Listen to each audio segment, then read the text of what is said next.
Hello everyone, I'm back. Today we are starting our December series, our little recipes, and we are not doing holiday recipes. Now in case you didn't see, I've been telling you guys for a few months that we were not doing holiday recipes this year. I had you guys vote and more people just wanted easy recipes to just kind of get you through the end of the year, get you through these, last few weeks of the year and just get us through the holiday season.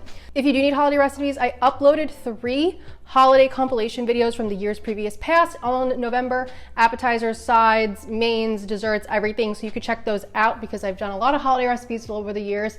But today we're starting our easy meals to get you through the end of the year series. And we're starting off with one of the easiest, tortellini in Brodo. It is literally 4 ingredients. So my stipulations were that it had to be 10 ingredients or less, and then either 20 to 30 minutes like start to finish, or 20 to 30 minutes of like prep, and then like if you have to like bake it or something, and then you're like done. So I wanted to keep these very low maintenance, minimal ingredients, and I think it's gonna be great. So we're starting off, like I said, with tortellini and Brodo soup. So delicious and only 4 ingredients. Let's do it. Hair is up, so you know we mean business. Did you miss me saying that? Okay, so let's talk really quickly about our tortellini. So tortellini is little pastas. They are usually filled with cheese. We have the ones from Kite Hill today that are filled with vegan ricotta. Hopefully you could see them. If you need a recipe, I do have a recipe on the blog. They're a little time intensive to make, but you could just make them all like on one day when you have the time, freeze them, and then you can just make tortellini soup whenever you want. If you can't find tortellini, you could use like a vegan ravioli. Yes, they're like a little bit big and it's not traditional, but as a vegan, our tortellini options are a little bit limited. You could also use gnocchi. It's just that you're getting like a nice kind of like pasta in there, something with substance, but hopefully you can find the vegan tortellini because they are very good. I don't know of any other brands than Kite Hill that do it, but I'm sure there are other ones. And like I said, if you need the recipe, I have it. So I'm kind of like a tortellini soup purist. I want tortellini, I want broth, I want vegan Parmesan cheese and a little black pepper, and that's it. I'm not adding in any other veggies. If you want to, you can, but like traditionally, like keep it like very nice and minimal. Tortellini soup is like part of the peasant cuisine in Italy. Like it's just very minimal. We don't need a lot of ingredients for it. It's very popular also to enjoy on Christmas and Christmas Eve. So it's a good time to make this soup. Sorry that was out of focus, but I was literally just pouring water in. Okay, then we're going to use Better Than Bouillon. You guys should know by now that I do really love this. If you want to use veggie broth, you can. If you have a homemade veggie broth, use that. So right here I have about 2 teaspoons, and I'm the only one eating this, so I can do that.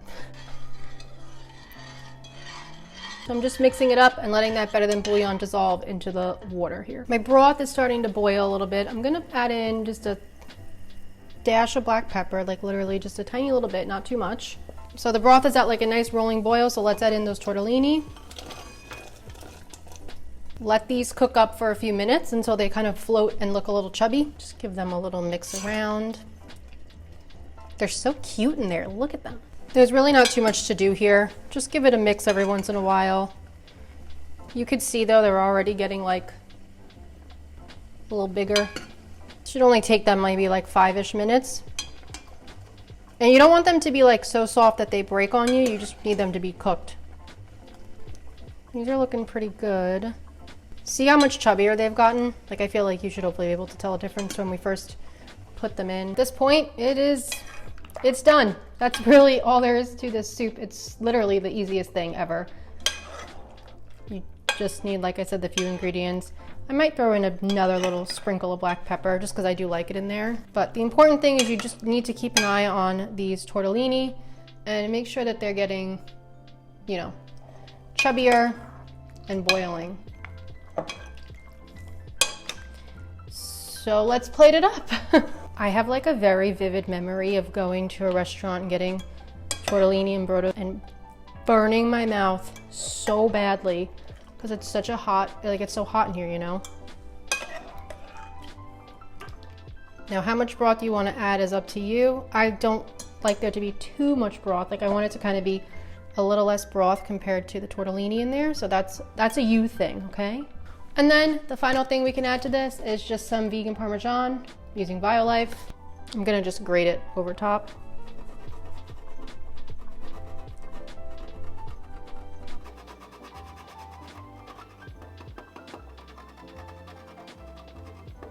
Another little sprinkling of pepper.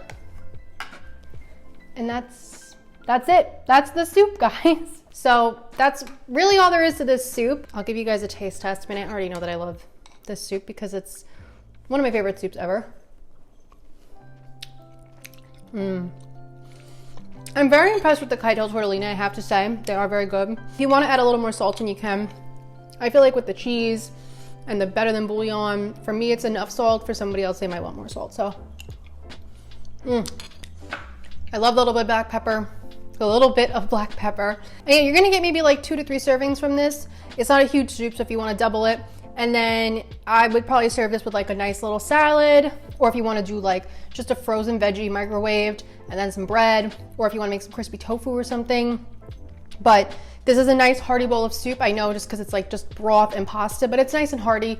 It's filling, it's cozy, it's delicious. So yeah, if you have any questions, let me know. I hope you guys are excited for these quicker, easier recipes, just like I said, to get us through the year. I mean, this literally took me like 30 minutes of filming, if that, to make this. So it's a really, really easy one. This is definitely one of the easiest ones we're gonna make. I have a few that are like slightly more intense, but this was such an easy one. So, and it's good. And it is traditional in Italy for Christmas, so it does fit with a little bit of holiday. I'm still gonna try to sprinkle a little bit of holiday, you know, love in there, even though we're not doing full-blown holiday recipes. But thank you guys so much for watching. Thank you so much for being here. I am so glad to be back. If you want to check out the blog post, more information, things like that, check it out.